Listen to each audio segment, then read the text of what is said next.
Good afternoon, everybody. We'll go ahead and try to get started.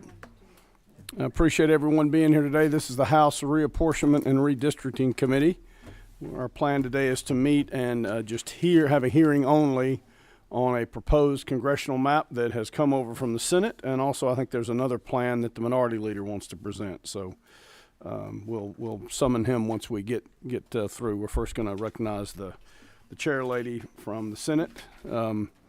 I want to just I know you've been here to us before, but I was not presiding at the time, so it's a pleasure to see you here, Chair Lady Eccles, and appreciate your service to your district and to our state. And I don't know what you and I did to upset somebody, but we are sure sorry about it, aren't we? Real quickly before you get started, I do want to just make one or two announcements for the room and anyone who's listening in TV land. There is a public comment sign-up sheet on the front table, so if you would like to sign, please just come on up and sign your name and fill that out so we can kind of gauge how many folks want to give comment. There's also a public comment portal on the General Assembly website. That's legis.ga.gov, and those comments, we do print those out and distribute those to committee members, so we do try to take your comments into consideration whether you present them live or whether you do them online. And just a quick reminder before I forget, our next meeting will be tomorrow at 1 p.m. That is our current schedule to actually, again, consider these maps, and we'll probably take a vote at that point. Before you get started, Chair Lady, I also wanted to mention Representative Lisa Campbell asked a question yesterday about what kind of activity or traffic we were getting on the portal.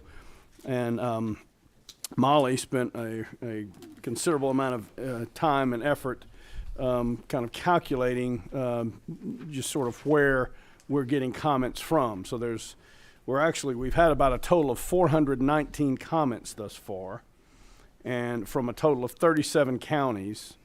The overwhelming winner in the portal sweepstakes is DeKalb with 224 comments, and I think the next highest after that is Fulton with 48. And then it goes Cobb, and then it sort of drops off into Gwinnett's 22, and then it kind of drops down to most of the others are less than 10 or just one or two comments. But that just, she had asked, I thought that was a good question she asked, and I appreciate Molly spending all that time accumulating and compiling that information. So we're here first of all to talk about Senate Bill, is it 3EX, which the chair lady sponsored in the Senate, and so we'll go ahead and turn the mic over to her to let her tell us about that bill and about the plan it proposes to adopt. So thank you again so much for being here today. Thank you. Thank you, committee, for being here, and thank you for allowing me to come over and talk about this proposed congressional map. I'll walk through the same presentation I made in my committee so that everyone hears the same information. We began by carefully reviewing Judge Jones's order. The order was very specific about what needs to be done for Congress, and I'll quote from page 509 of his order. The remedy involves an additional majority black congressional district in West Metro Atlanta. We consulted with legal counsel and then began drawing districts with Gina Wright in her office. We relied on Ms. Wright's extensive knowledge of Georgia as we put these districts together. We first drew the new majority black district required by the court order. That is District 6 on your map. This district is very similar to the proposed District 6 in the Pendergrass case, which is the congressional district litigation. The plaintiff's expert in that case included portions of Fayette, Fulton, Douglas, and Cobb counties in the district, and we've covered basically the same area. We've also moved the portion of southwest Cobb County that was in District 14 into the new District 6. To be clear, we did not eliminate any existing majority black seats in drawing this district, so District 6 is in fact a new majority black congressional district. So then we had to begin making changes around that district. The proposed congressional plan involves changes to 9 districts, all in North Georgia. Districts 1, 2, 3, 8, and 12 were not changed. All changes happened within that North Georgia area. After drawing the new majority black district required by the court order, we then followed our existing traditional redistricting principles to work on the remaining districts, which included maintaining district populations so they're exactly the same, plus or minus 1 person, which is tighter than what was allowed on our legislative plans. I think we tried to keep the deviation to 1% on our plans, but on this congressional plan, it has to be to 1 person. So we comply with the U.S. Constitution requirements on 1 person, 1 vote. Limiting additional split counties as much as possible. Drawing the new districts utilizing the most recent precincts from county governments. Ensuring all districts are contiguous. Ensuring all districts are reasonably compact in shape. Ensuring communities of interest are protected as far as possible. Another goal was to ensure that existing partisan balance of the congressional plan remained the same, so we maintained the continuity of representation as much as possible. To do that, we utilized the election return data from 2018, 2020, and 2022 that had been allocated on the plan to understand the partisan impact of this plan, which remains the same political balance as it was in 21. So now I'll go district by district and talk briefly about the changes. Congressional District 6. As I already referenced, Congressional District 6 is the new majority black district and has an any part black voting age population percentage of 51.75%. It's located in the same location as the plaintiff's expert district in the congressional case. It includes the same highways and healthcare systems Judge Jones relied on pages 325 and 326 of his order. The district includes part of the city of South Fulton and moves north into Austell, areas that the judge found to share strong connections on pages 190 and 191 of his order. The district connects a number of suburbs around Metro Atlanta that are all experiencing growth and are diverse communities. We'll move to Congressional District 5 now. Moving to the east, Congressional District 5 shifted east to accommodate the new majority black district. This district remains centered on the city of Atlanta and includes the airport, as it has historically been for a number of decades now. It has strong connections between Atlanta and its suburbs and is a relatively compact shape as it was on the 21 plan. In the process of drawing this district, its black VAP increased to 51.06%. That was District 5. District 5. Mm-hmm. Next is District 4. Congressional District 4 also shifted east to accommodate the new majority black district.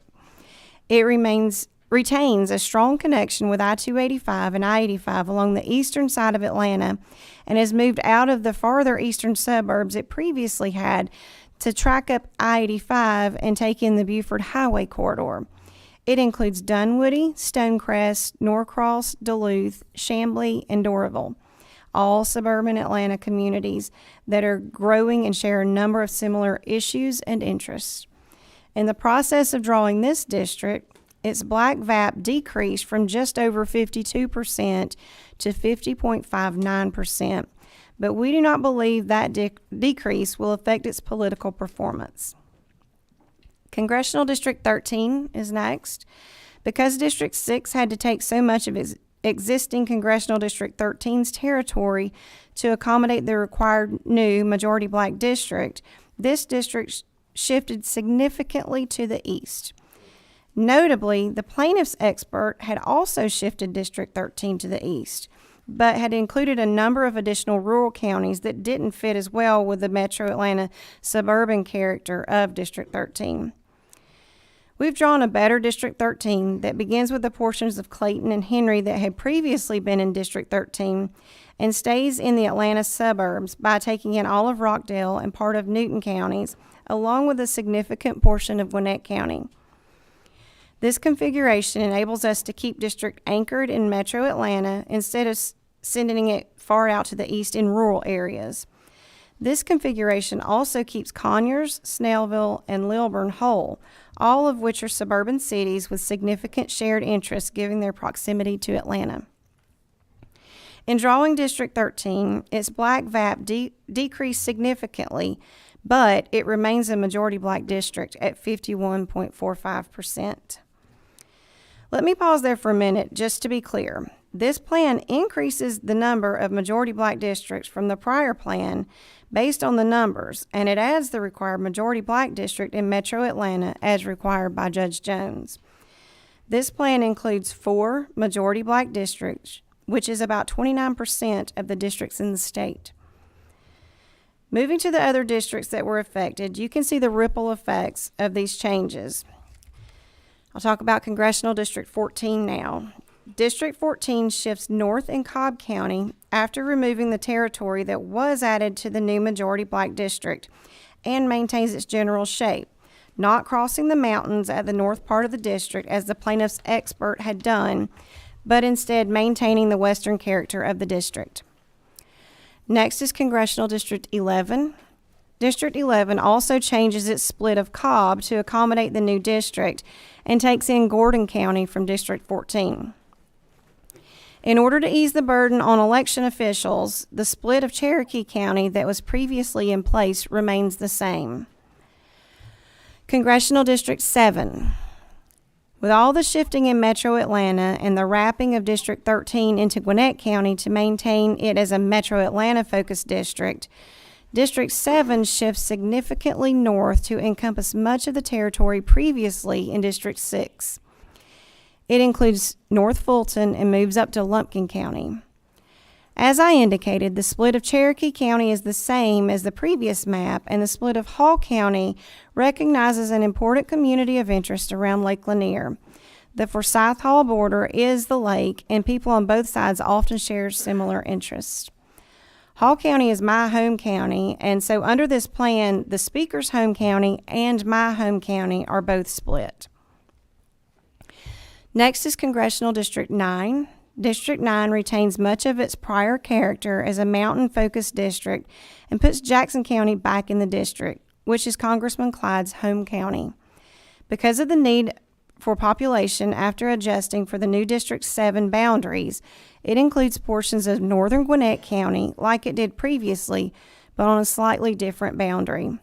Gwinnett County was split 3 ways previously, but it's now split 4 ways because it's a large county and a lot of the population changes ended up landing in that area. Next is Congressional District 10. This district shifts to accommodate the changes around it as well. Its boundaries in Henry and Newton do not change, but it adds a portion of Gwinnett and takes in Franklin and Hart to account for Jackson going into the 9th District. This district retains its eastern Georgia character, and election officials will not need to worry about changes on its southern or western sides because those boundaries have not changed.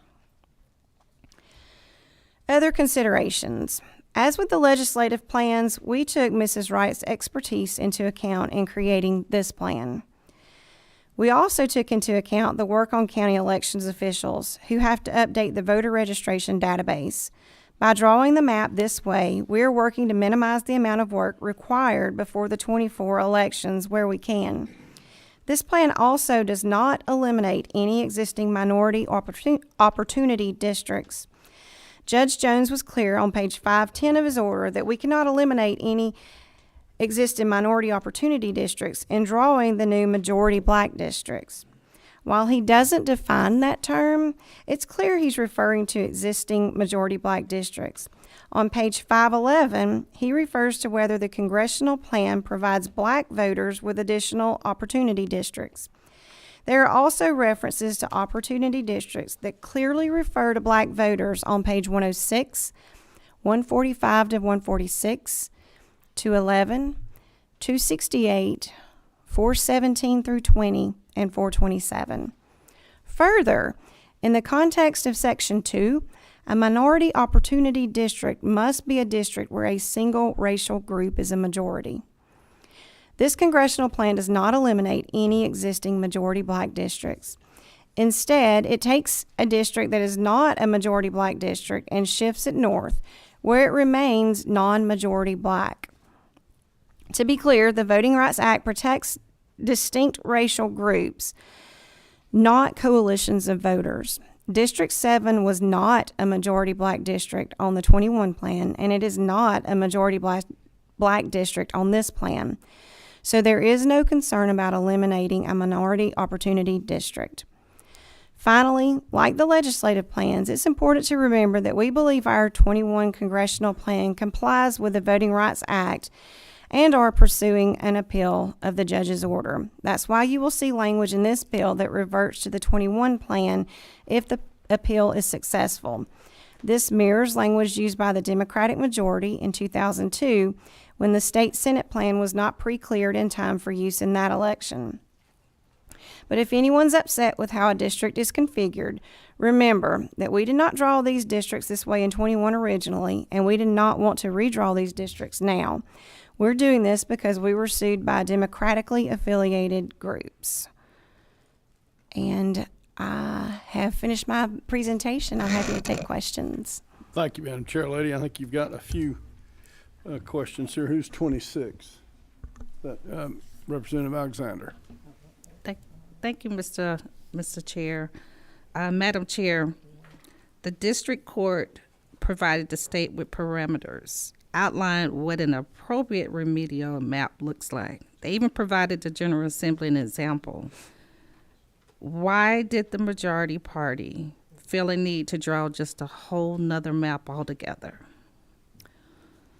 Well, so the remedy that Judge Jones gave us, he used examples of, he used an example from the Pendergrass case that he felt was an appropriate location for this new majority black district to be located. And we drew the map to comply with that, and that's what we've done.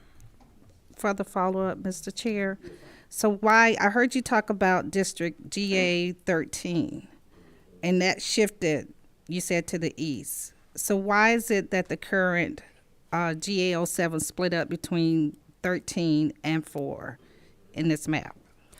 Well, anytime that you draw a new district, you apply those traditional redistricting principles, and there's a ripple effect that happens. After you draw one district, you've got to accommodate for the population surrounding that district.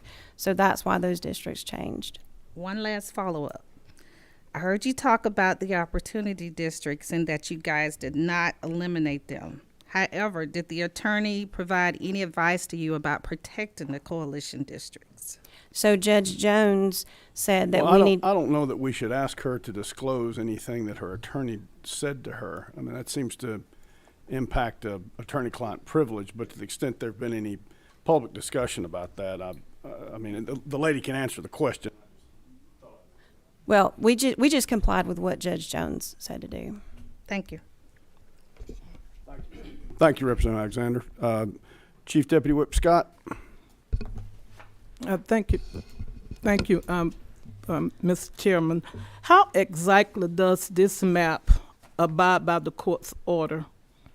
So Judge Jones told us to draw a new majority black district, and I'll quote it. On page 509, he said, the remedy involves an additional majority black congressional district in West Metro Atlanta, and that's what we did. Okay, follow up. Okay, in his 516-page order, Judge Jones orders more than just an additional majority black congressional district in West Metro Atlanta. Can you name any other aspects of Judge Jones's order that this map complies with?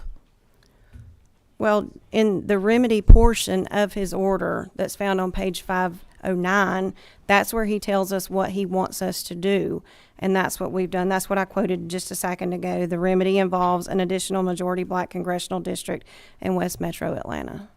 Okay, another follow-up? Yes, ma'am.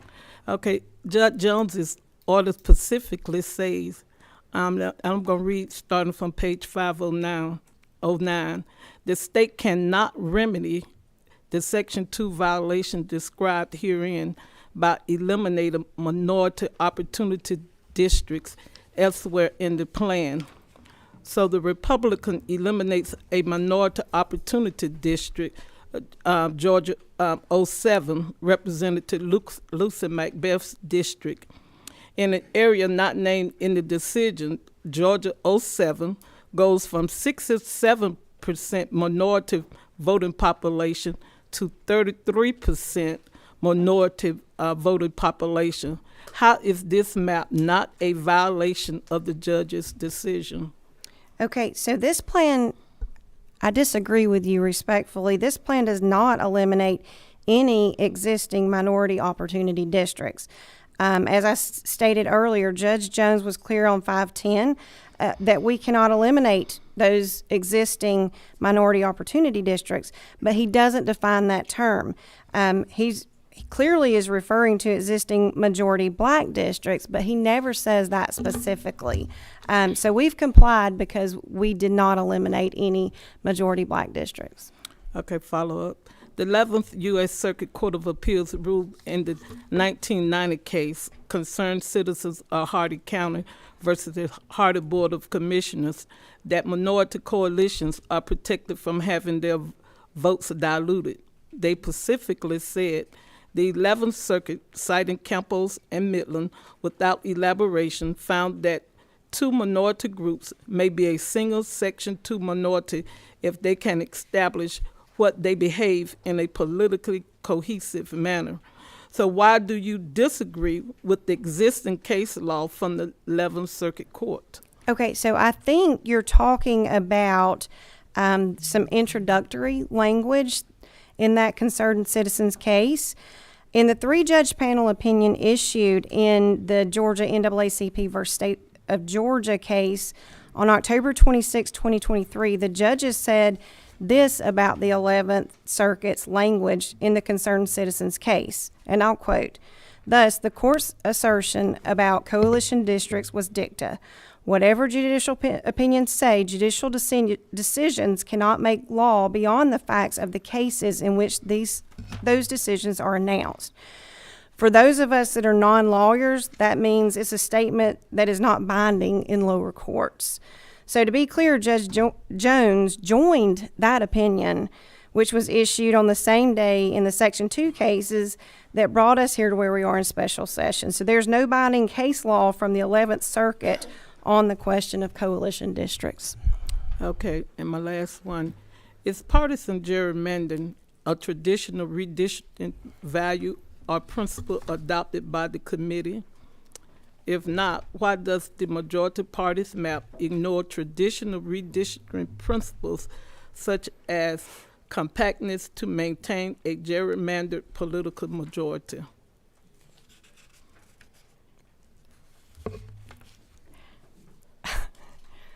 Does the chair lady want to answer that, or? I don't believe we've participated in political gerrymandering.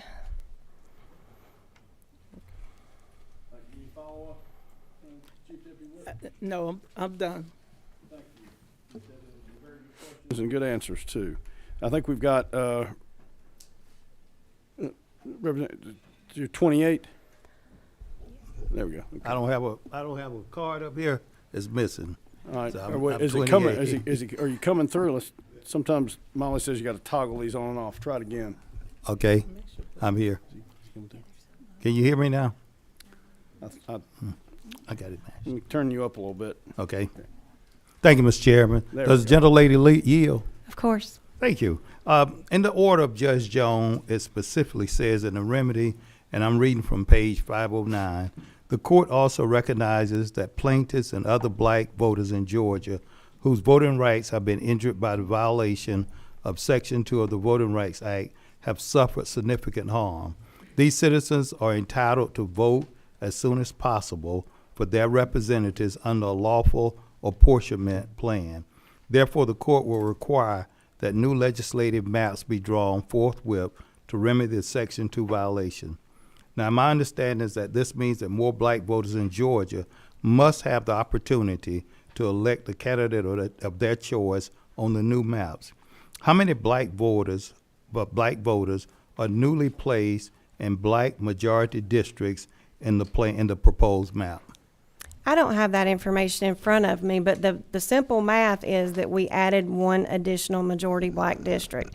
So the voters in one more district have the opportunity to elect the candidate of their choice. The black voters in one additional congressional district have that opportunity now with this map. Thank you, Representative, for that question. I would note also that the order didn't specify any particular number of voters. It just specified a number of districts that would be added. Do we have any other questions for the chair lady? I don't see any questions. Thank you very much. Thank you. All right, what I'd like to do is go ahead and Leader Beverly, I thought we'd go ahead and let you present your plan, and then we'll take public comments on both plans.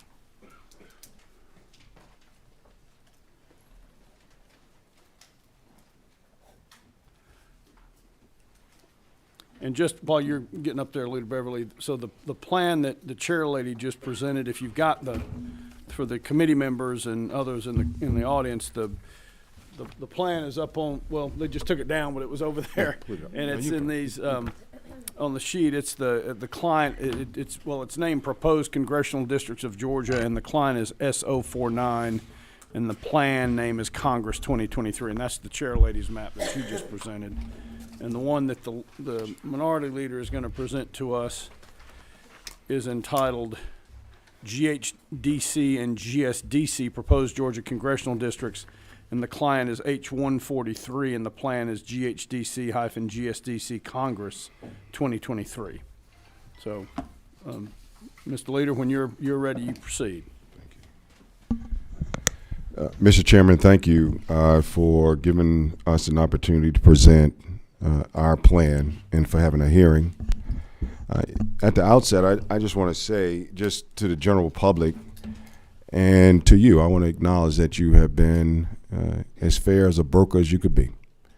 And I appreciate the opportunity to speak to your committee. Thank you. What I'm going to do is I'm going to present a plan, but before I get into the plan and the specifics of our plan, I want to tell you how this plan came about. As you can see, you see GHDC, which is the Georgia House Democratic Caucus, and GSDC, which is the Georgia Senate Democratic Caucus, proposed Georgia congressional districts. That means that we both got together, the House and the Senate got together to propose this map. What you don't see, which I want the public to understand, is that every Democratic congressional member agrees to the plan that we have. And so with the point person for the Congress was Congressman Sanford Bishop, and we have spent way too much time this weekend on the phone. To Gina, to the reapportionment office, to Stuart, you guys, y'all know we spent a lot of time this weekend getting this together to be ready for today. And so there's a lot of folk who have been involved in this process. And so publicly, I want to say thank you. This map is not a map that James Beverly drew, that Leader Butler drew, that Congressman Bishop drew. What you're going to quickly understand pretty quickly, this is the illustrative map that the judge drew. This is it. No deviations. Not one block changed from the illustrative map that the judge said we should adhere to. No political gerrymandering. Not one block has been changed. Not one.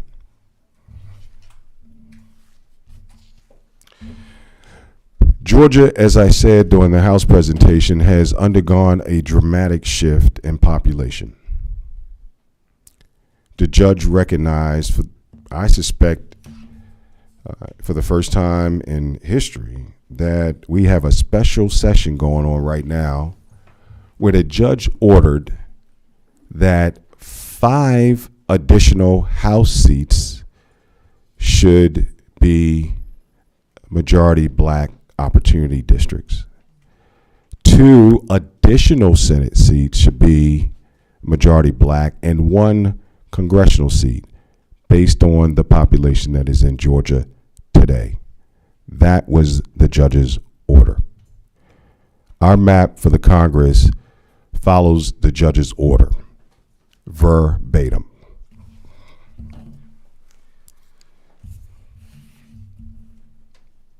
The map that the Senate majority map does not provide relief for the voters in the areas identified by the court as needing relief from vote dilution.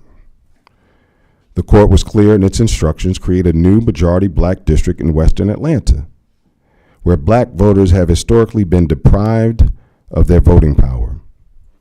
This map fails to comply with this directive, instead opting for a patchwork of changes that do little to address the underlying issue of vote dilution. The court's order called for one new majority black district, not the creation of new districts, at the expense of existing minority opportunity districts. Yet this map eliminates GA 07, a thriving minority opportunity district, to create a new majority black district that fails to represent the true diversity of this region. This map packs about 1,500,000 voters of color in Atlanta metro area into 4 minority opportunity districts, who are currently in 5 minority opportunity districts. The court instructed the state to expand minority opportunities districts. This map, the Republican map, reduces them. Furthermore, this map unnecessarily impacts existing districts by significantly redrawing Atlanta metro area districts. This disruptive approach serves no purpose other than to consolidate power and dilute the voices of minority communities. Now, I want to get a little bit into the technical, into the weeds, if you don't mind. And the one, I won't bury the headline. We keep talking about the judge did not define opportunity districts. Now, I am not an attorney. I pray for y'all. But As opportunity. I've said, Mr. Chairman, or Mr. Leader, I'm sure that's a source of great joy to you. It is. I pray. But the truth of the matter is, opportunity districts are defined. And they're defined in case law. And they're defined. Bartlett versus Strickland, 2009, defines what it is. Cooper versus Harris, 2017, defines what it is. And so it's been defined. This map violates the court order. The proposed map does not expand black voters' opportunity to elect candidates of their choice as ordered by the court. While this proposed map technically adds a majority black district, it adds the district by excluding a substantial number of black voters who have suffered from their votes being diluted as a result of the map that was struck down. Over 140, the question was asked earlier by my members and to the members on this committee, the Democratic members, I love y'all. Y'all have done a great job. Because Georgia has to hear what the truth of the matter is, and the numbers that you asked for are this. Over 140,000 black voters in the plaintiff's illustrative map are still denied the ability to elect a candidate of choice in this proposed map. This map does not provide relief for the voters in the areas identified by the court as needing relief from voter dilution. The court's order called for one new majority black voting age population district in Western Atlanta, in a region identified by a specific set of districts and counties where black voters have experienced vote dilution. The Senate map violates Section 2 of the Voting Rights Act as the following district areas, and I think that the chair, not our chair, I think the chair of reapportionment on the Senate side, she spoke to these districts, but they're in clear violation. I'll name them for the record. It enacted, so it violates Section 2 of the Voting Rights Act in the following areas: Districts 3, 6, 11, 13, and 14. The remedy should be limited to these districts in Western Atlanta. Alarmingly, the map that the Senate has proposed would eliminate minority opportunity districts, which is currently the seat of a black woman incumbent. The map eliminates minority opportunity districts: Georgia 7, in order to create a new majority black district, Georgia 6. The court order clearly instructs that the new map cannot create an additional black opportunity district by, as my esteemed colleagues refer to, eliminating minority opportunity districts elsewhere in the plan. I think page 509 is going to become a very famous page because we keep quoting it. But again, regional minds can disagree, but this is a judge's order. Majority minority district 7 goes from 67%, as was said earlier, minority voting age population, to 33%. Again, I stated before that the map packs about 1,560,000 voters of color in the Atlanta metro area into 4 minority opportunity districts who are currently right now in 5. To add insult to injury, you take a minority, a black woman incumbent, and pair her with another incumbent. Georgia 7 is now paired with Georgia 11. Lucy McBath is now paired with Barry Loudermilk. Moreover, this map unnecessarily impacts existing districts by significantly redrawing the Atlanta metro area districts. For example, Georgia 7, only 12%, just 12% of its current constituents are still in District 7. And Georgia 13 maintains only 29% of its current constituents based on your map. I would like to reemphasize our map follows the judge's order verbatim. We have a decision to make, and we're going to make that decision, Mr. Chairman, I suspect tomorrow. Today is just a hearing. This is our house. We get to decide how we move forward. Not the Senate, not the Congress, we do. It's our house, it's your committee. But we get to decide this right now. What I would ask is that we would substitute the map that we did that follows the judge's order verbatim. Substitute the GSDC map for the Republican proposed map, and let's together say, yes, black people in the state of Georgia will have representation today. Mr. Speaker, I yield this mic, and I like to, y'all see the map, and I'd like to ask for favorable consideration. I know it's a hearing tomorrow. Thank you, Mr. Speaker. Thank you, Mr. Chairman, for your time. That's too soon, buddy. Too soon. For that promotion, I'm sure. I take it back. I take it back, Speaker, if you're listening. Thank you very much for your public comment. We may have just some questions. I wanted just to mention, I think we've got your map, and you've also got a proposed substitute, which is LC 472606S. Yes. That is on the table for every member of the committee to take a look at. And I'm assuming this is not going to be on the website. Just the substitute's not on the website, but I did want members of the committee to realize you've got that and you've presented that to us, and we appreciate you bringing that to us today. Thank you, Mr. Chairman. Just for clarification, Stuart, would you like to just make sure that we have the same number so we don't have any more snafus? And tell them what happened there, please.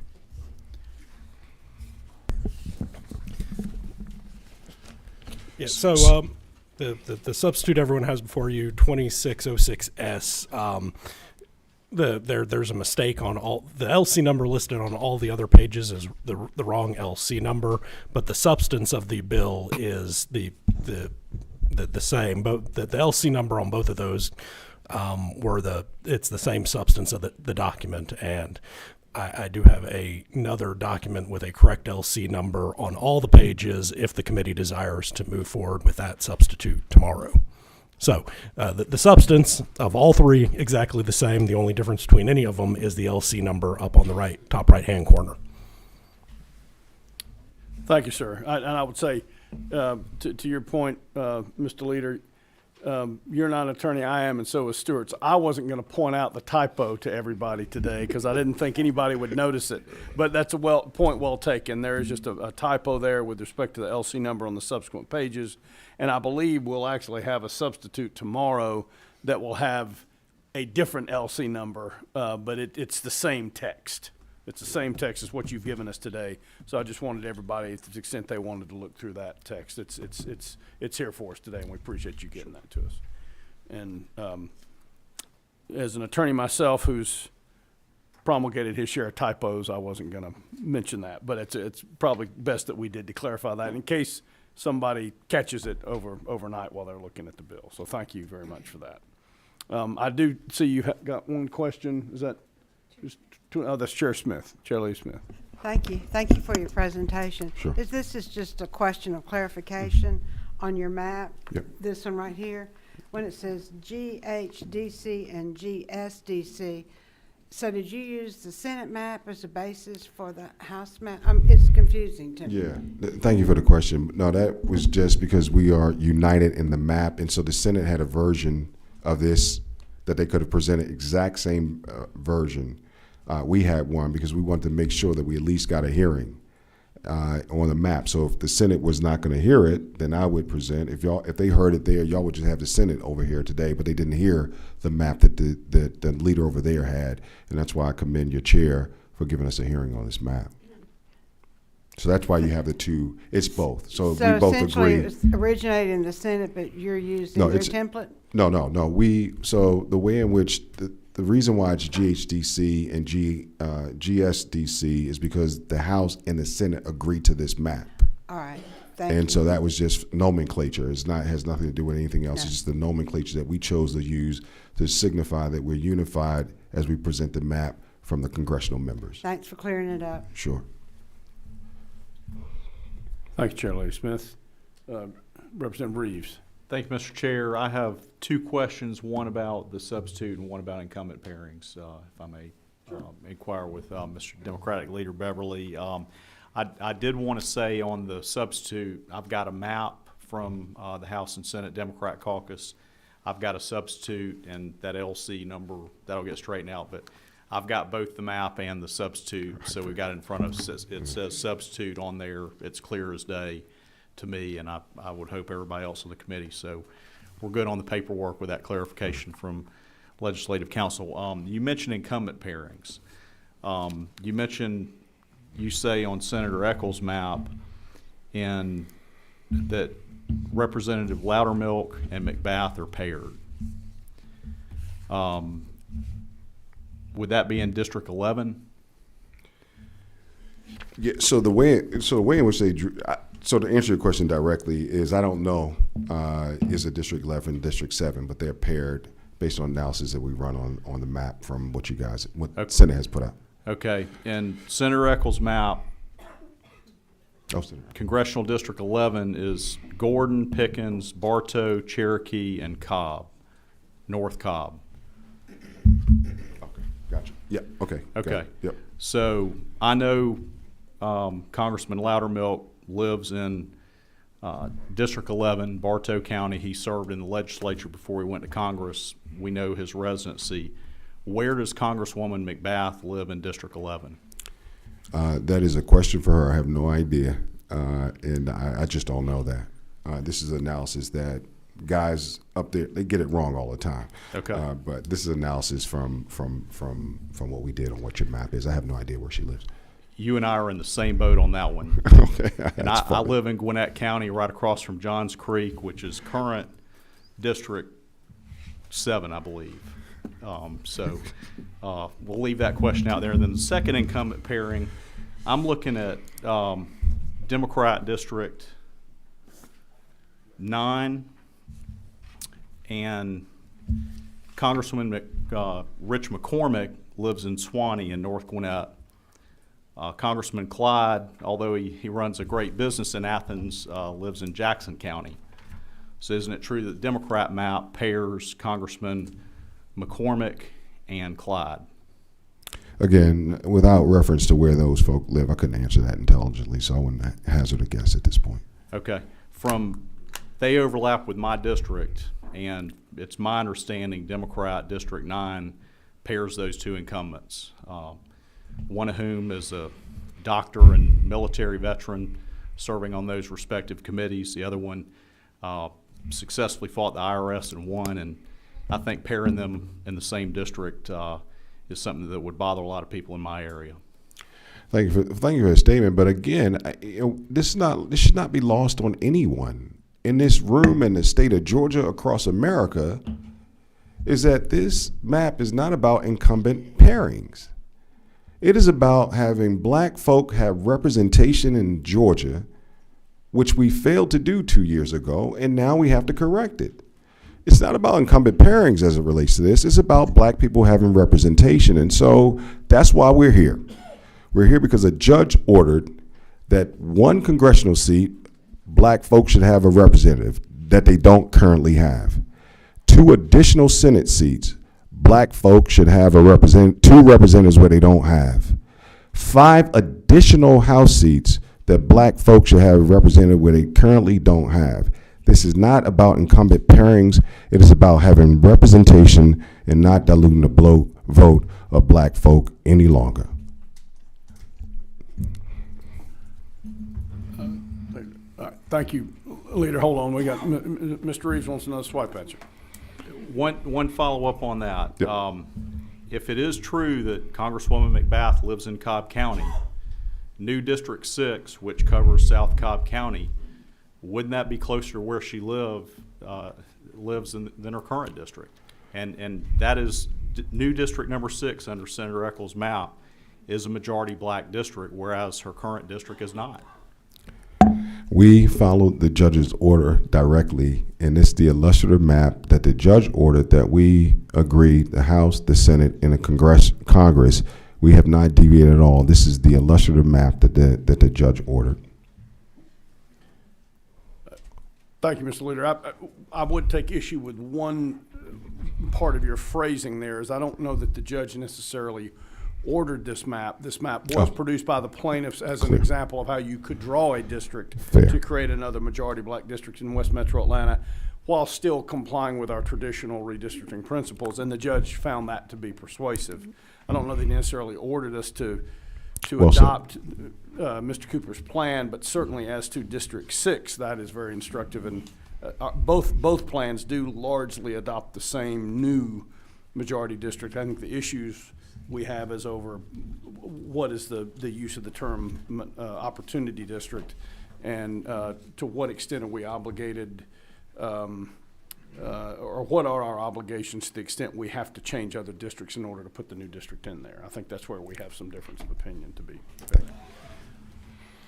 Any further questions for the majority leader? I'm sorry, the minority. Oh, I just promoted you too. Sorry. It's coming on. The minority leader, excuse me. Any other questions? All right, I don't see any. Thank you so much. Thank you. For being with us here Thank you today very and much. presenting your map to us, Leader Beverly. Thanks.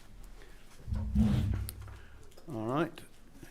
We have 1 or 2 representatives in the room. We always try to let our colleagues be heard from if they wish to speak. If y'all don't care, okay. Well, again, if you change your mind, you communicate that to me in the most appropriate way you know how, and we'll get you on there. So we do have a number of folks who want to speak, so we'll want to get to everybody. Right now, we don't have a huge list, so I'm not gonna impose any time limits up front, because I think most of these people have talked before, and they always do a good job of being very concise. So we'll start out just in the order in which folks signed up. Ms. Battles, if you'll come on up and talk to us about the map, or maps. Or whichever one you choose to talk about, both of them or either of them. Okay. Sorry, I thought I could close this, and then I saw that, and I was like, oh, my bad. Hi, everybody. My name is Cindy Battles, and I am the Policy and Engagement Director for the Georgia Coalition for the People's Agenda. Nice to have you with us again today. I know you like seeing me. I do. I always enjoy seeing you. I enjoy seeing y'all, too. I really do, despite what it sounds like some days. So, speaking of seeing each other, the other day in the Senate redistricting, we heard a story from one of the members about how he was raised to believe that Jesus loves everybody. And I'm going to be honest, I hope he does, because I'm a mess and I need all the love I can get. The problem is regardless of whether Jesus loves everybody or not, systems of power do not. And I don't know a single faith tradition that allows systems of power to use that power to disenfranchise people. So while I love that story, it doesn't pertain to what we're doing here. We've heard a lot in the last couple of weeks about MLK and how MLK believed in nonviolent protest, and he did. And so did the other people who showed up to try and dismantle systems of power. But those protests were not nonviolent. They were incredibly violent. And the people who showed up to dismantle those systems of power were beaten and bloodied and often killed. We've made a lot of progress in our state because of those people who showed up. And what we are doing right now with this process is watering down that progress and disenfranchising people and diluting their vote. I heard Chairwoman Eccles say that this was not a political partisan gerrymandering effort. So to do what you've done, to redraw these maps and to keep the same political divide that you did in the last process, you either used politics or you used race. And if you used race, then you've definitely got a problem. Because the Supreme Court has said, well, we can't do much about political gerrymandering, but they've got a lot to say about racial gerrymandering. What is happening here, regardless, is wrong. Because whether you're doing this for political power or whatever your thinking is, the citizens of Georgia deserve better. To maintain a majority that doesn't actually represent our state, you're going to dilute the power of the vote that people have fought so hard for. And you're going to, part of what you're going to do for that is to divide a coalition district, and we're going to argue about whether or not that's covered under Section 2 of the Voting Rights Act. But we've got plenty of precedent in both the 5th and 11th districts that say that it is. There's lists. We're going to do that despite the fact that we know that people in this coalition district are disproportionately impacted by bills like SB 202 and criminal justice bills and the lack of an opportunity weight on the QBE. These people are a community of interest, and they are a common voting bloc. And to take that away from them to maintain political power is not okay. I know that this has already been passed in the Senate. I have been here long enough. I've heard the term gentleman's agreement to where I could just, y'all at least upgrade your term, okay? So I don't think that this is going to necessarily change things. I stand up here and I plead and I beg and I could list things and I don't know that it'll change things. I'm asking you though. I'm asking y'all to do the right thing for Georgia. I can't not. It's not in my personality. I yield for questions. Thank you, Ms. Battles. Do any members of the committee have any questions for Ms. Battles? Thank you. Thank you, ma'am. Reverend Chris Johnson.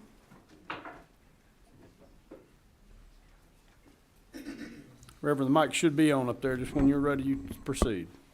Thank you, sir, to the House Committee Chair, to all of Georgians. My concern as I step up here today is about the new Senate map and some of the dilution and the distortion we see from the judge's order. While the new map details the new District 6 to include Cobb, Fulton, and Douglas as a court remedy mandates, there are significant issues. Cobb County goes from having 4 majority black districts to 1. North Fulton County is pulled further north towards Lumpkin County, which is a majority white district. Douglas County's majority black congressional district reduces from 2 to 1. Furthermore, the map fractured Gwinnett County into 4 congressional districts, connecting some of their most diverse areas of the counties to nearly majority white districts. Henry County is further divided up by this plan and only has one congressional district, District 13. That is now majority, that would be showing a majority, a black majority vote of 51%. However, it stretches that district from Henry County all the way south Gwinnett County instead of connecting Henry County to its neighboring county like Fayette, Spalding, and Clayton. Henry County and most of Newton County remains in white majority districts, even though both counties saw a significant increase in black population since the 2010 census. In Newton County, however, the white population decreased more than 10%. I stand here from Augusta, Georgia, representing the Great Augusta Interfaith Coalition that look at work in 23 counties in Georgia. I come here hailing to support from every place from Sparta, Georgia, Byronville, Georgia, Griffin, Georgia, Albany, Georgia, a place called Jewel, Georgia, and a luxury big city called Augusta, Georgia. I love Georgia. I have friends on both sides of the aisle that they would say. I'm not here for no political pandering. But we need to stop this race baiting among us. We need to allow Georgia to represent its people. We need to take the judge's request and honor it. Not create a new map just going to distort and dilute populations. We need to make sure that we have a fair Georgia for all of Georgia. Thank you very much. Any questions? Thank you, Reverend Johnson. Any questions for Reverend Johnson? Thank you, sir. Thank you for coming all the way from Augusta. I'm just a little north of there, and I know how long that drive can be, so we appreciate you being here. I would like to ask Ms. Wright, is she still over there? She's behind the big, there she is. I think Reverend Johnson raised some good points about some of the county splits, but as I interpret, if I'm looking at the maps right, and I'm chairman of this committee, so I'm hoping I'm doing that right. This Henry County is, the split of Henry is not being changed from its current configuration in the chairlady's proposed map, is it? I'm on 13. Oh, yeah, sorry. Thank you. Yes, Mr. Chairman, you're correct. The changes do not affect Douglas, Henry, or Newton counties. That boundary is the same as it is on the current map. Okay, thank you. Although I think, Reverend, you do make a good point that we do have those counties split somewhat. It's just the judge did not order those necessarily be changed. He didn't prohibit it, though, to your point, I think. But thank you for your testimony. I think we've got one. Is this a question, Representative Reeves? Or? Mr. Chair, one question from Ms. Wright. I think I might have spotted another incumbent pairing on the Democrat map that I wish I'd asked about a minute ago, but District 13 is currently represented by Congressman Scott, and then Butts County is placed in District 13 under the Democrat map, and that's the home of Congressman Mike Collins, right? Well, incumbent Congress members do not have to live within the boundaries of their district, and it's my understanding from when Congressman Scott lived, he lives in Atlanta. We represented a Senate district in Atlanta, so I don't know that they would be paired in the 13th district based on the counties that they reside in. But most of Congressman Scott's current district is 13, and there's a huge overlap with 13, but Butts County is placed in it under the Democrat map. You're correct. Butts County would be in the proposed map, would be in District 13. Not Senator Eccles' map. Correct. Leader Beverly's map. Thank you, Representative Reeves, and thank you, Ms. Wright. You're welcome. Getting back to our testimony.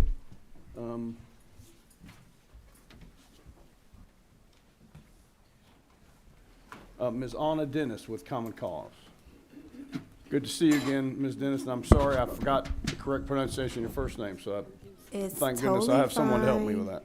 It's actually a nickname, and I'm trying to teach my daughter my full name, and that's not going too well because she keeps telling me, no, your name is Anna, Mom.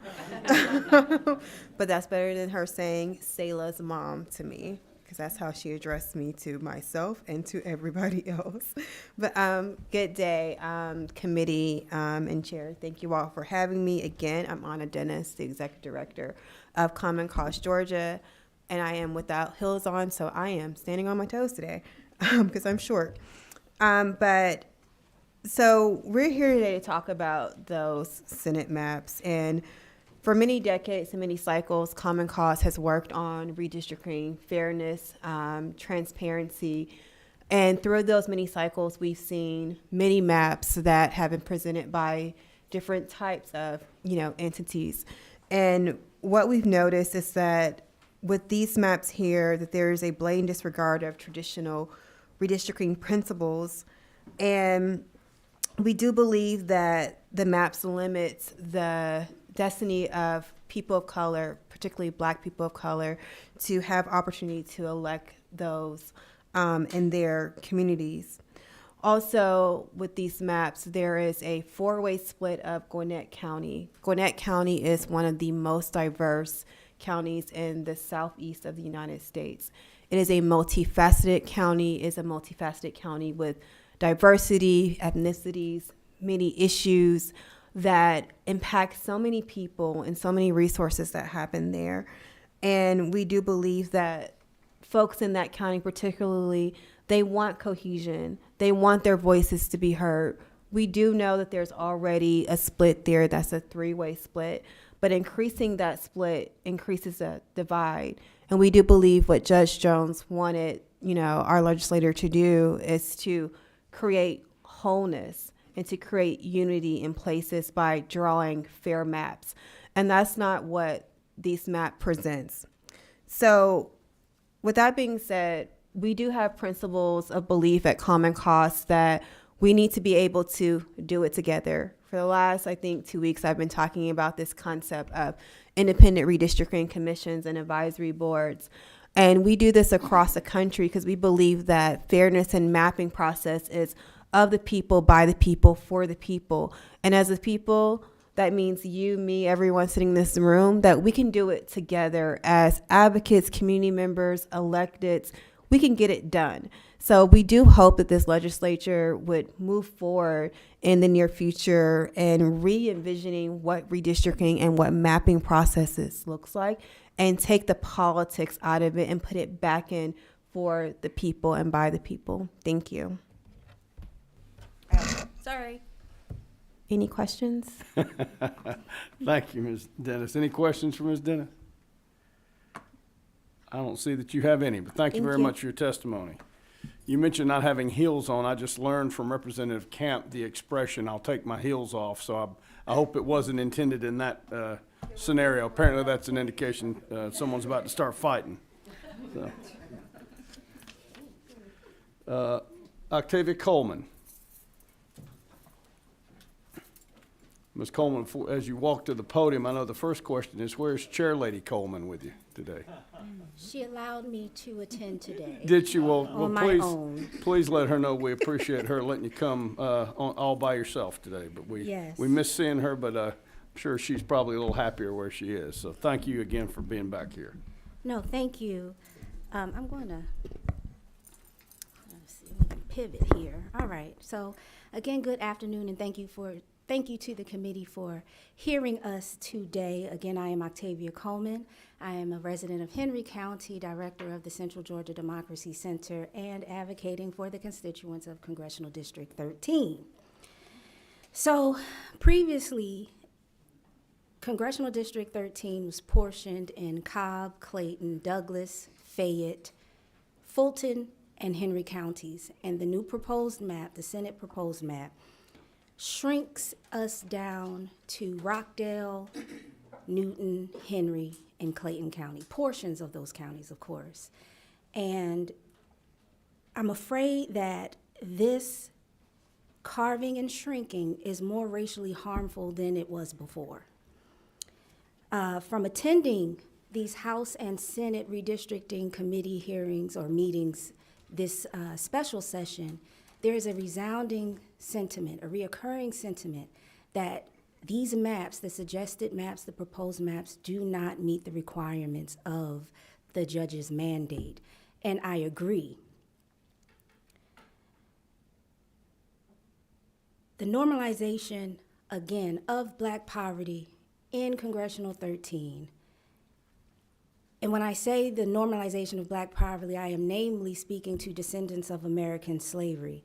It is positioning my community to be negatively and inadequately represented. And we can see this in a number of ways. Again, this is what we've been calling racial gerrymandering and the such, but we can see how this negatively affects us. For one, Congressional District 13 is known for agriculture, and these new maps take all the agriculture out of Congressional District 13. We'll leave that there for a moment. The shift to include Newton County, it does not maintain the culture or the aesthetic or the appeal of the Metro Atlanta. So we also see that this is not necessarily a ripple effect either. It's not simply a ripple, there is a reach. Because again, if we look at the city of McDonough, which currently is split two ways in Congressional District 10 and Congressional District 13, but the city of McDonough is a majority black city by 68%. It also has the first black woman mayor for both McDonough and Henry County. And the proposed maps pushes McDonough into Congressional District 13, which is Republican-led, which will what? Dilute the black vote. How could residents in this city vote for anyone that would represent them in a Republican-led district? So it would just make sense to have the city of McDonough in Congressional District 13. And I understand we had to shift and we calling it the ripple effect, but again, if we're adding Newton County, which we're reaching over to add Newton County, we could just carve out McDonough. It's already right there next to Stockbridge. Stockbridge is in Congressional District 13. McDonough and Stockbridge are neighbors, just added. And then that would also eliminate the 29% decrease in black voters. We would see that majority would remain in that district. Instead of losing black voters, we would keep them. We don't have to lose them. So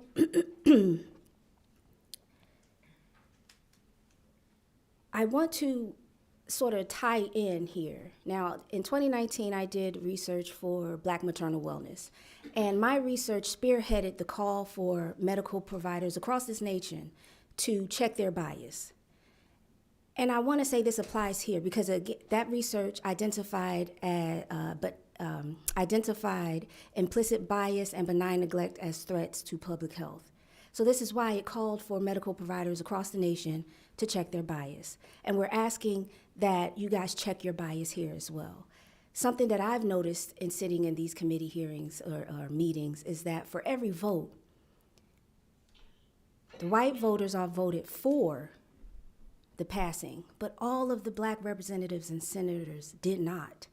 And that is a telltale sign of how ineffective the proposed maps may be. It may not be a remedy, because again, the ones that are left in charge to lead these areas, they don't agree with the maps. So at the very least, could we find some unity? Again, because we have an opportunity to do something that we have not done. We have an opportunity to, as the young folks say, stand on business and be on the right side of history. We do not accept these proposed maps. We want racial inclusion in our representation all throughout the 13th. We want a district diverse in industry because, again, all of our agriculture has been taken out. So we want a district diverse in industry.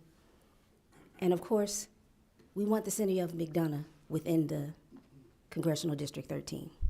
Thank you. Thank you so much. I think you do have one question from Representative Carl Gilliard down at the end. Thank you, Mr. Chairman. Actually, I did not have a question, but while you remain, it is a question for this entire committee. As I sit humbly throughout these hearings, and I've sat on reapportionment before, The Chatham County delegation did something very unique. We were pitted at a point of compromise.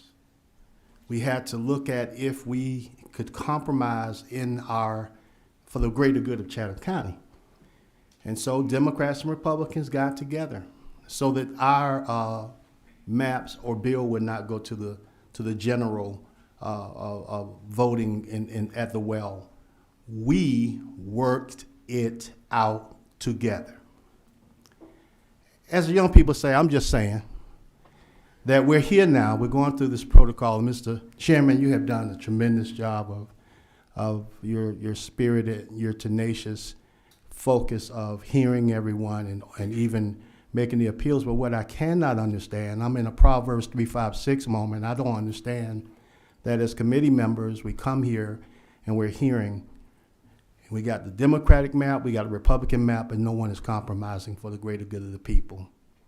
And if I did not do anything today in this session, I would like to leave a residing residue conscience. We have to do something different for the greater good of the citizens of Georgia. We all are playing house. We got the Democratic map, we got the Republican map. And we know as we go into the well tomorrow or whenever it shall be, that the odds are against the minority to the majority. When is the majority going to come into the fold of the people? We are the minority, and we're willing to come to the fold of the people, just as well as Chatham County took Democrats and Republicans, and we got together. There has to be some way. As the judge said, this is an order that he put in place. If we do nothing but follow the order, I'm not caught up in, we got coupling on both sides. And remember, Mr. Chairman, one time the Democrats were in this position too. And I wasn't here, but we didn't do such a great job either. There has to come somewhere in the Georgia General Assembly a point in time where someone is courageous enough to break the barriers. If we do nothing else for the greater good, as I sit here, we're going through the motions, and we all also have emotions. My prayers is that we do the right thing.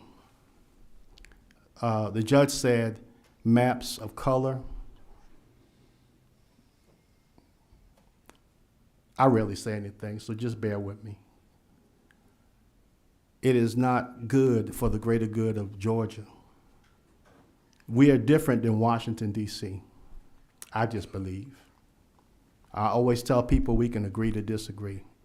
You've been very fair to our minority leader. I'm challenging every member of the Georgia General Assembly.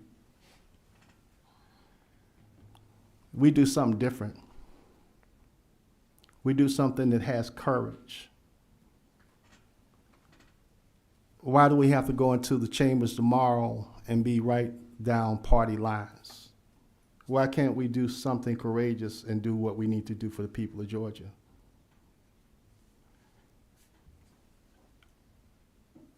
We will leave this General Assembly with a special session. Can we go home and say that we did everything we could for the greater good of this order? Because the judge will have the last say-so anyway.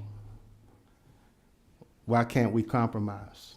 I just want to throw it out there, because are we going to compromise at the well, or are we going to compromise? Is an opportunity to compromise. We are on a reapportionment. The last time we were on reapportionment, we didn't have a say-so. We just went through the motions. Mr. Chairman, I'm just saying, I feel led that God has given you great leadership. You're doing a tremendous job in the way that you have led. I don't know what's going on in the Senate, but thank God I'm in the Georgia General Assembly. And so I leave that as a conscience, and to all the organizations that have come, your work is not in vain. We somehow, one day soon, will become a Georgia where we're greater and we focus on the greater good. So, Mr. Chairman, thank you for the opportunity for me just to vet, and my prayers are that we'll do the right thing. Thank you, Representative Gilliard, for that question. We appreciate that. Ms. Coleman, do you wish to?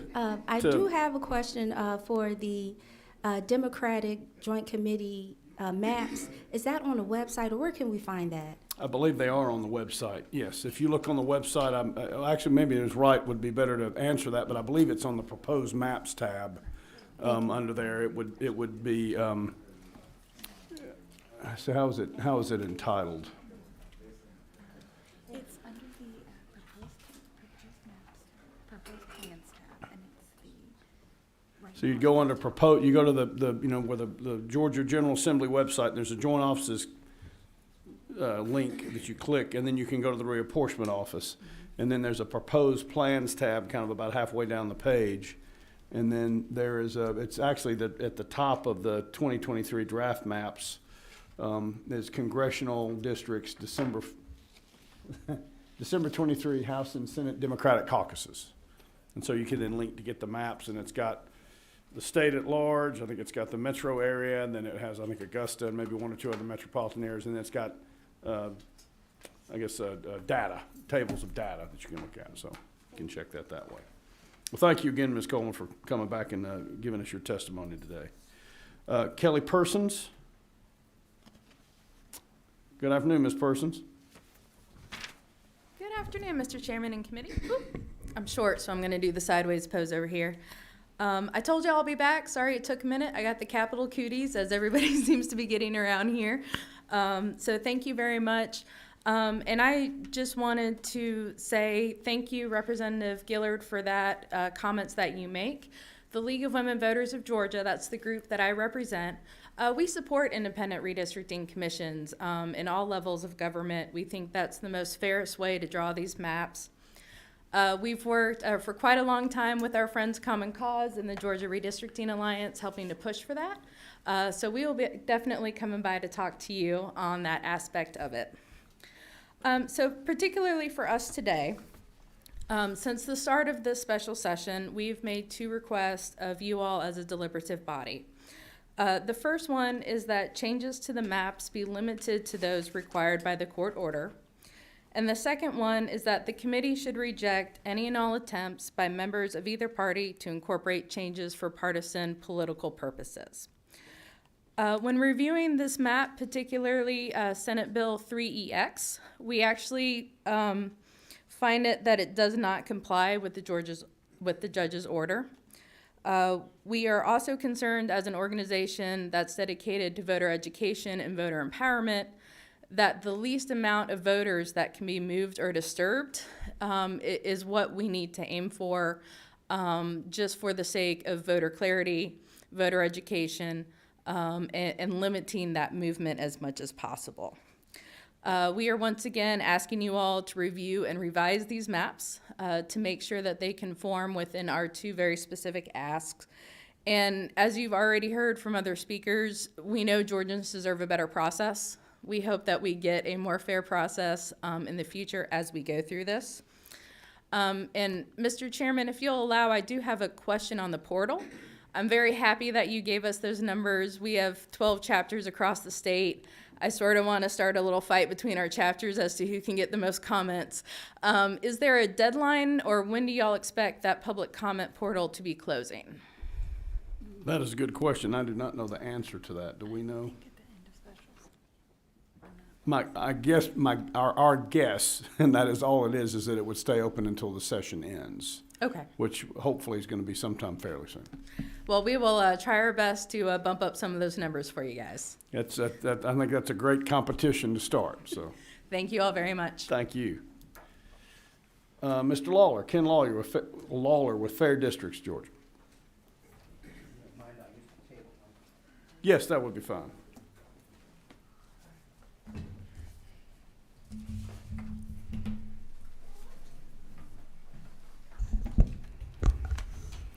Well, thank you again for the opportunity to speak. I want to echo a couple of comments just in general that This redistricting session, in contrast to the 2021, has been a bit more open. I think the intentions of how the maps are being designed and why they're being designed are a little bit more out in the open.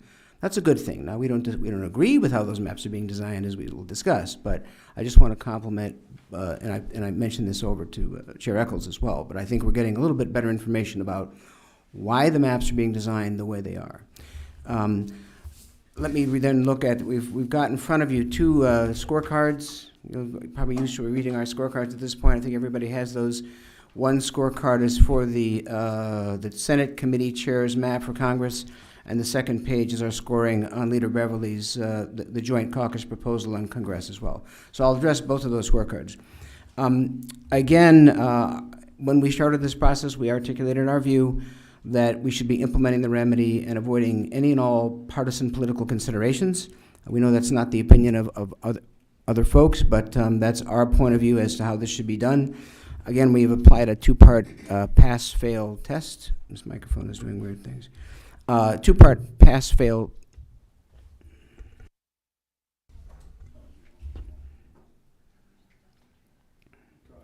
Testing, I'm on, okay.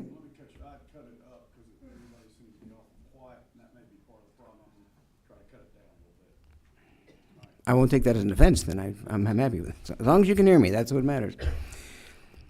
So we've looked at the first map that I'll address is the Senate Committee Chair, the Senate Committee's proposal that came over. We find that on the racial demographic test it fails, but let me address some specifics that you'll see in our scorecard. It adds Congressional District 6, which of course is a new black district. Technically, District 5 has also been added to the BVAP majority column because it went from 49.6 to 59.1. Frankly, that's not a material change because at 49.6, it was already considered a very strongly performing black opportunity district. And so it's more of a technical change to the number, but it doesn't really add net new an opportunity for black voters. So we count District 6 as the one new district for black voter opportunity based on how the map was drawn. The reason that it fails the test, in our opinion, is the dismantling of District 7, which is the minority coalition opportunity district. We know there's a number of different opinions, legal opinions, et cetera, circulating around. Is that the proper way to think of it? From our way of thinking, the Voting Rights Act is intended to protect all voters of color and language minorities.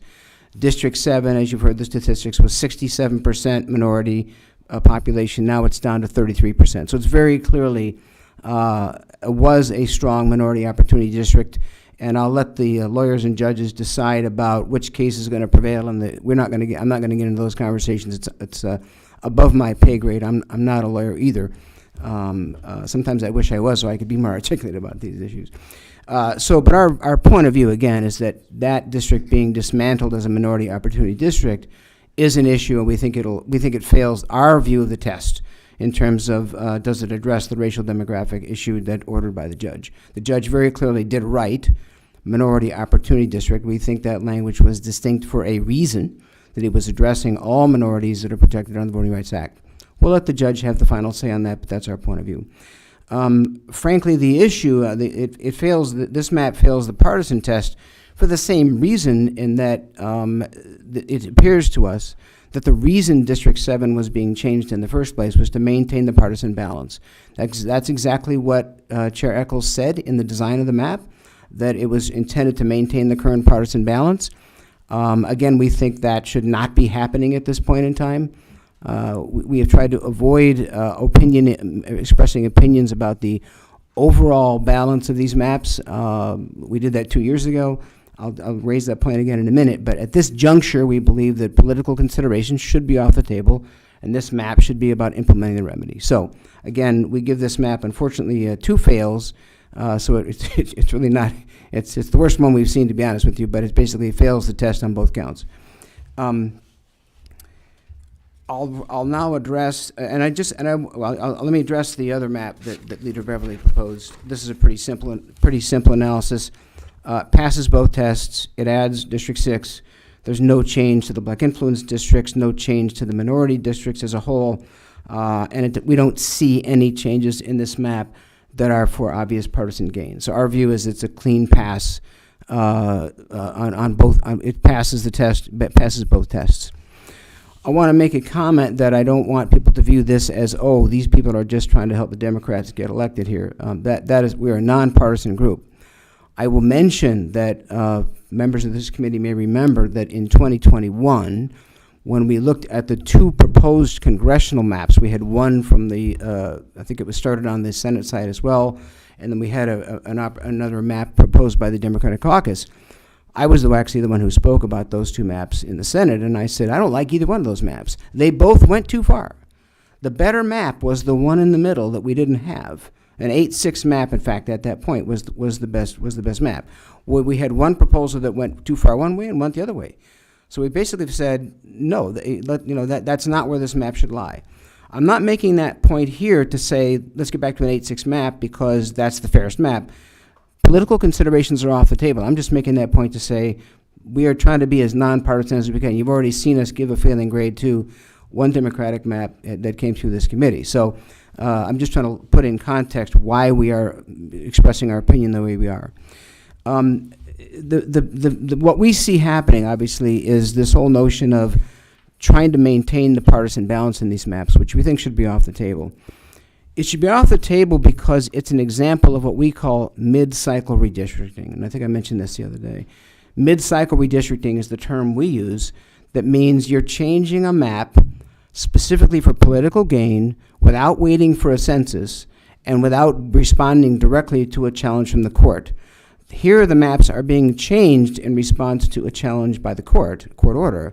But the changes in the map are not supposed to be political in nature, at least as far as the court's concerned.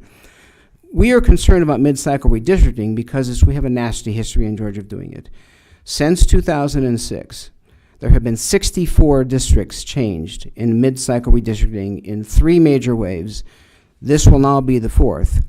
In fact, going back to 2006, if you count now the changes embedded in these 3 maps that we're about to enact here, there will have been 70 districts changed and 100 attempts to do it. And by the way, both parties have been part of that. It's not a one-sided problem in Georgia. So we consider that to be one of the key takeaways from this process is that we should stop the mid-cycle redistricting. There's no reason to change maps unless you have a court telling you what to do, or unless there's a census. And unfortunately, I guess redistricting is a hobby here at the legislature, not a good one, but there's no reason for it, right? So Representative Gilliard made a comment about let's have a courageous moment. I would offer a real simple, courageous step could be, not in this session, but in the next session coming up in January.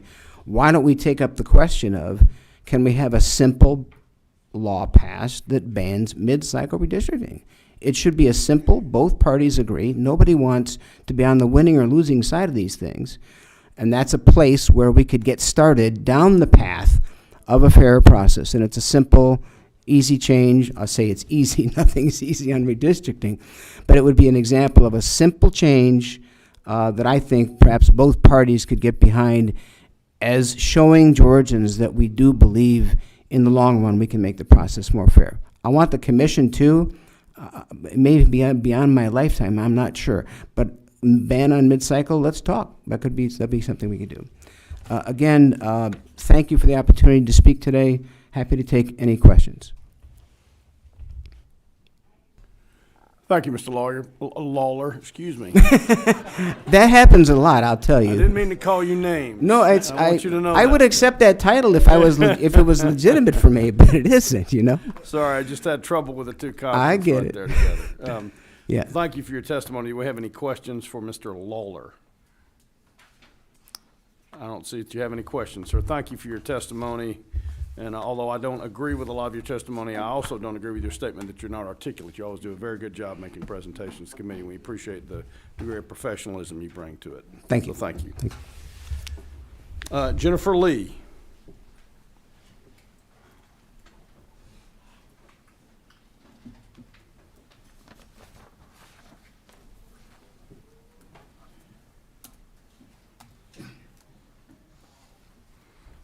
And I should have mentioned, if you prefer the table, that's fine, or the podium, whichever your preference is. I like to stand. Okay. We'll cut the table mic off. All right.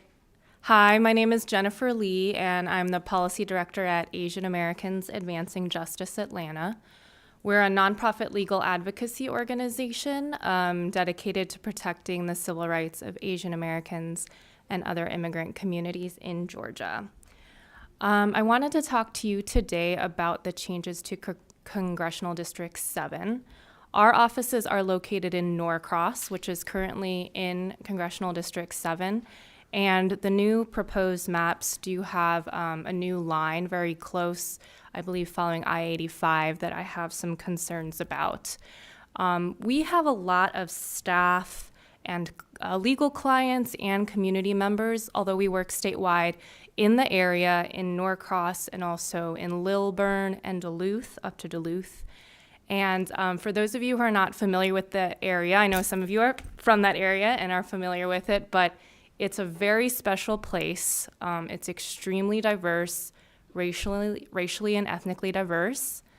And one of the things that makes that area so special is that 1 in 3 residents in that area is an immigrant. They are immigrants from all over the country, from all over the world. I can see that in our staff, again, in our clients, and in our community members that we have represent immigrants from Asia, the Middle East, the Caribbean, Latin America, and Africa. And I believe what I've learned and what I know and what I'd like to share with the committee today is that immigrant communities do share some interests in common. I'd like to illustrate this just by sharing a story. I was talking to one of our longtime staff members whose family originated from Mexico, and he said that he got a question once from a friend: why do you work for an Asian American organization? And he told me this story, and he said, well, when I was talking to some friends, I went to high school in Lilburn. He went to high school. It's a very diverse high school with Asian, Black, and Latino students.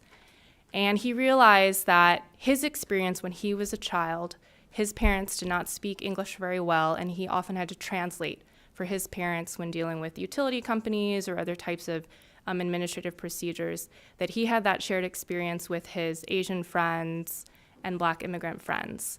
And that was something that really connected him and drew him to our organization and made him want to work for an Asian American organization, because we work in coalition with a lot of other immigrant communities. And so I just want to propose that, again, we would love to keep some of these immigrant communities that, again, are very diverse but live in this area together, because we do share interests around issues like language accessibility, and very obviously, but importantly, around immigration policy. Immigration policy is controlled by the federal government. Not very well, it seems, but they are responsible for it, and these new congressional maps, I believe, do split up a very important and diverse area in the state where a lot of immigrant communities live. And so, again, when I saw these maps, and currently a lot of those communities are together, and with the new lines around 85 do split up that community right between Norcross and Lilburn. And so for that reason, I would like to ask that you keep that community of interest together, of those immigrant communities around the I-85 corridor. Thank you. Thank you very much, Ms. Lee. Have you testified before the committee before? No. Well, we appreciate having you today. Thank you so much. Appreciate your testimony. I think that's the extent of the people we had signed up. Mr. Moore, would you like to speak? Yes, sir. Thank you. Thank you all very much. I know it's been a very long day for all of us. Chairman, I just wanted to say I had some prepared remarks, but I was listening to what the Reverend was saying from Augusta, and I just want to echo this, and I don't know if it's going to resonate or not. But for us as African Americans, this process is personal. And I just kept thinking about the story. It's 1787, it's Philadelphia. Benjamin Franklin is leaving Convention Hall. He's 81 years old. And as the story goes, somebody says to Franklin, "So, Dr. Franklin, what do we have? A monarchy or a republic?" And Franklin says, "A republic if we can keep it." But for us, we were there. Although African Americans, we weren't a part of the 55 delegates, but we saw it in action. We were there in 1789 for the ratification of the Constitution. We fought in the Revolutionary War. We fought. We did. We were there. We fought in the War of 1812 against the British. We fought in the Civil War. In the War of 1812, we fought when the British came back. We fought in San Juan Hill with Teddy Roosevelt, 1,250 African-American soldiers fighting with Teddy Roosevelt. We fought in the First World War. We fought in the Second World War. We fought in Korea. We died in Vietnam. And here we are again, fighting to be first-class citizens as far as we're concerned. And it's exhausting, Mr. Chairman. I hear you, Chairman Gilliard. It's exhausting. Why are we here 250 years after the founding of the Republic, again, asking for what we know, which is our right?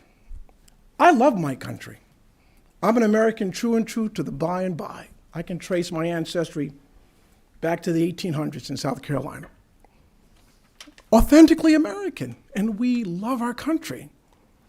So we're asking that, I know that some would argue that this proceeding is a fait accompli, but as Representative Holly said this morning in the well, Mr. Chairman, I'm hopeful. And so it is our country. It's a republic if we can keep it. And all of us have to feel as if we are part of this process. All of us, we have to feel that we have a stake in this country. We have to feel that way. Because if not, and I hope tonight digress if I can, there are serious threats to this country, Mr. Chairman.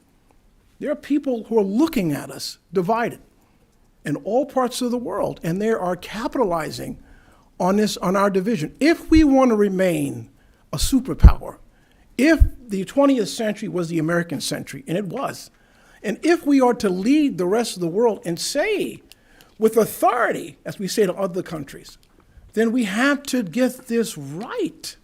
One way or the other, we have to get it right so that we can make it a more perfect union, not only for my children, but for my grandchildren. And I know all of us love our country. So Chairman Gilliard, I think you're right.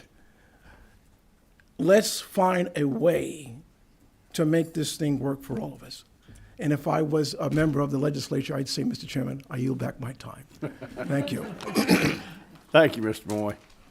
Appreciate you talking to us. I always enjoy hearing from you. All right. I don't believe we have anyone else on the sign-up sheet. Anyone else wish to address the committee? Any of my representatives? No? Okay. All right. Well, I will go ahead and just make a quick announcement. Once I get my glasses on, we will have a meeting tomorrow for further public comment and hearing on the plans before us, and then we plan to take some votes tomorrow.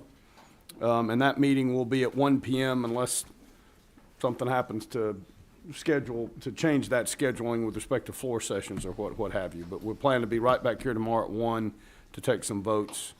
I don't believe there's any further business coming before the meeting. We'll stand adjourned. Thank you, everyone, for your attendance today.